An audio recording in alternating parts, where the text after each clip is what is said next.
குருவாயூர்ல கிருஷ்ண பக்தர் ஒருத்தர் இருந்தாரு. அவருக்கு தீராத வயிறு வலி இருந்தது. அதை சரி செய்யவே முடியல. அந்த சமயத்தில் குருவாயூர்ல பில்வமங்கலர் அப்படின்னு சொல்லிட்டு குருவாயூரப்ப பக்தர் ஒருத்தர் இருந்தாங்க. அவங்க கிட்ட போய் இவங்களுடைய கஷ்டத்தை சொல்லி அழுதாரு.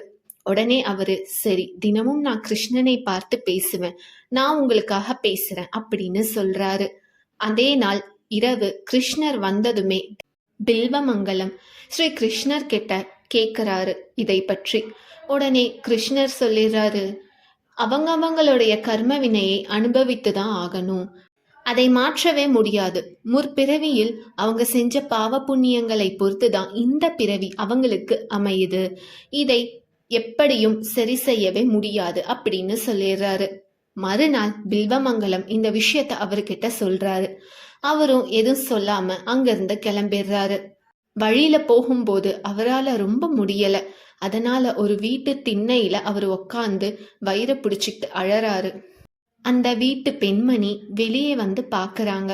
இவங்களுக்கு பசிக்குது போல அப்படின்னு நினைச்சுக்கிட்டு உணவு கொண்டு வந்து தராங்க. ஆனா இவங்க வேணான்னு சொல்லிட்டு அவருடைய பிரச்சனைய சொல்றாரு.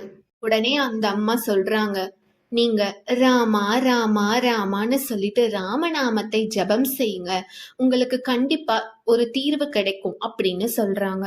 அவரும் சரின்னு சொல்லிட்டு ராமா ராமான்னு ரொம்ப நேரம் ஜபம் செஞ்சுக்கிட்டே இருக்கிறாரு. அவருக்கு பாதி வலி குறைஞ்ச மாதிரி இருந்தது. உடனே இந்த விஷயத்த சொல்லி அவரு சந்தோஷப்படுறாரு. அதுக்கப்புறம் அவங்க சொல்றாங்க, சரி, இங்க இருக்கிற குளத்துல போய் குளிச்சுட்டு கிருஷ்ணா கிருஷ்ணா கிருஷ்ணான்னு சொல்லிட்டு கிருஷ்ண நாம ஜபம் செய்யுங்க அப்படின்னு சொல்றாங்க. அவரும் மறுபடியும் அதே போல செய்யறாரு. குளித்து விட்டு வெளியே வரும் பொழுது அவருக்கு வயிறு வலியே இல்லாம போயிடுது. அவருக்கு ரொம்ப சந்தோஷமாக இருந்தது. அந்த பெண்மணிய வணங்கிட்டு அவங்க தந்த உணவையும் சாப்பிட்டுட்டு உடனே பில்வமங்கலம் கிட்ட போய் இந்த விஷயத்த சொல்றாரு.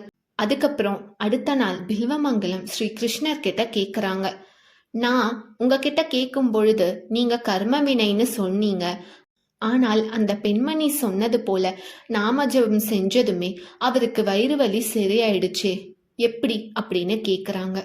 உடனே ஸ்ரீ கிருஷ்ணர் சொல்றாங்க, பில்வமங்கலா, உனக்கு தெரியாதா, இந்த உலகத்திலே மிக பெரிய சக்தி என்னுடைய நாமம்தான்.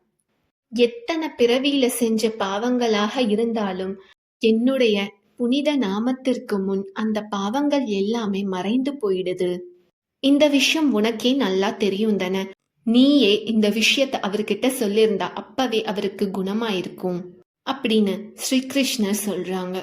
அப்ப பில்வமங்கலத்திற்கு புரியுது, பகவானை விட பகவானுடைய நாமம் மிகவும் சக்தி வாய்ந்தது அப்படிங்கிற விஷயம். கடவுளை பிரார்த்தனை செய்வதில் மிகவும் எளிதான விஷயமே அவங்களுடைய நாமம் சொல்வதே. ஆனால் அதுதான் மிகப்பெரிய பலனை தரக்கூடியது. நன்றி, வணக்கம்.